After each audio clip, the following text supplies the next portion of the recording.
Assalamualaikum warahmatullahi wabarakatuh.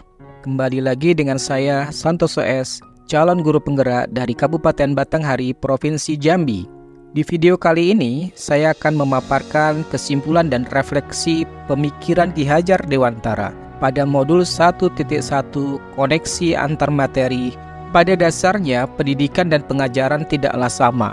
Mengapa? Karena pengajaran adalah bagian dari pendidikan. Sedangkan menurut Ki Hajar Dewantara, pengajaran adalah proses pendidikan dalam memberi ilmu untuk mencapai kecakapan hidup anak secara lahir dan batin. Sedangkan pendidikan adalah menuntun atau memberi tuntunan terhadap segala kekuatan kodrat yang dimiliki anak agar ia mencapai keselamatan dan kebahagiaan yang setinggi-tingginya, baik sebagai manusia maupun sebagai anggota masyarakat. Jadi sudah jelas ya bahwa pendidikan menciptakan ruang bagi murid untuk bertumbuh secara utuh agar ia mampu memuliakan dirinya dan orang lain, serta hidup menjadi orang yang mandiri.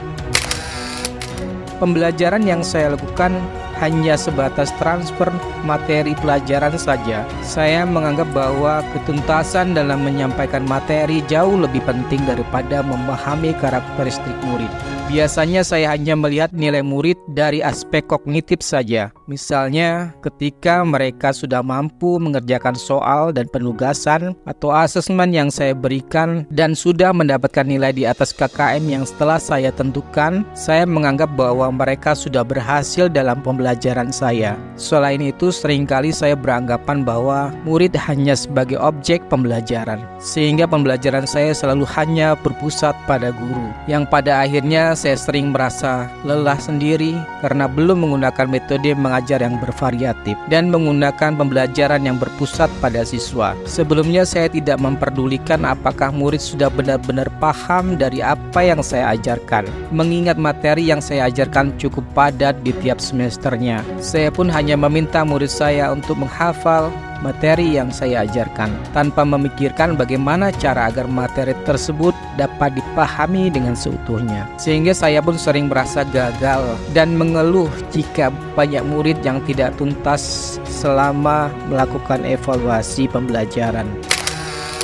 Namun setelah mempelajari modul 1.1 tentang pemikiran Ki Hajar Dewantara, saya menyadari dengan penuh bahwa apa yang saya pikirkan dan yang saya lakukan selama ini tidak tepat. Murid bukan sebagai objek dalam pembelajaran, melainkan subjek dalam pembelajaran.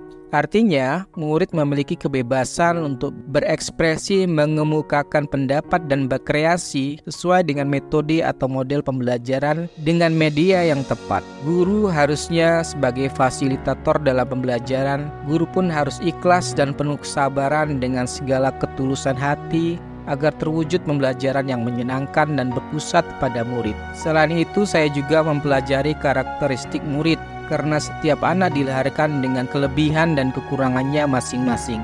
Hal-hal yang segera saya terapkan dalam pembelajaran di kelas saya antara lain adalah merancang pembelajaran yang interaktif dan menyenangkan dengan melibatkan murid sesuai dengan metode berpusat pada murid. Berikutnya saya menerapkan pembelajaran abad 21 yang sesuai dengan pemikiran Ki Hajar Dewantara yang berpikir kritis, kreatif, komunikatif, dan kolaboratif. Dengan berperan teguh pada konsep kemerdekaan anak, pembelajaran tidak lagi menuntut tapi menuntun, karena tugas guru adalah memberi tuntunan atau arahan yang baik kepada murid, usaha menjadi teladan bagi murid baik dalam perkataan maupun perbuatan. Selanjutnya saya harus mengenali karakter dan latar belakang murid dengan menjalin komunikasi yang baik antar mereka. Demikian video ini, semoga menginspirasi. Salam guru penggerak, tergerak, bergerak, menggerakkan. Assalamualaikum warahmatullahi wabarakatuh.